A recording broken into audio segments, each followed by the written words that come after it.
running scandals. Bush. Number 3, blowing the whistle on whistleblowers gate. The FBI has raided a federal office, shut down its email system, seized its computers, scoured its chief's home, is investigating possible obstruction of justice. The office is that of Mr. Bush's special counsel, Scott J. Block, who oversees protection for federal whistleblowers. Well, he's supposed to. In point of fact, Mr. Block has not tried to protect whistleblowers. After his appointment in 2004, he stopped investigating any claims of discrimination based on sexual orientation. When that leaked, he blamed several career staffers, opened a new field office in Detroit, and told them either to go there or to resign. Sounds very Bushian, but it's also a flat-footed violation of federal statute. Number 2, fixing the 2008 election gate. Remember when John McCain signed up for federal financing for his campaign, then got a campaign loan based on his having signed up for federal financing, then announced he was opting out of federal financing? One federal election commissioner, Chairman David Mason, called BS on this, saying McCain just can't opt out, especially not with that loan scam running.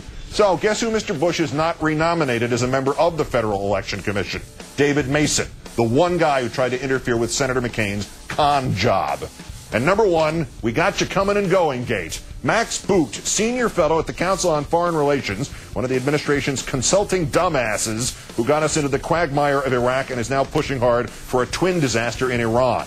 In an online debate yesterday, he insisted that the surge has worked because, quoting, civilian deaths were down more than 80%, U.S. deaths down more than 60% between December 2006 and March 2008.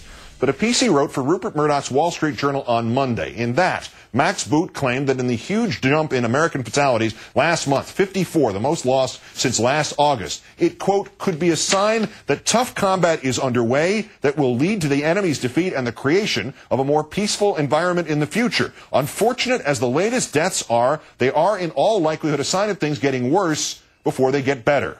And there it is in all its beautiful, elliptical, symmetrical, asinine, Bushian glory. If fewer Americans die in Iraq, that's because the surge is working. If more Americans die in Iraq, that's also because the surge is working. And if the surge is working, the troops have to stay longer to solidify its gains. And if the surge isn't working, the troops have to stay longer to make sure it starts working. And the point of the war in Iraq is to make sure there is a war in Iraq.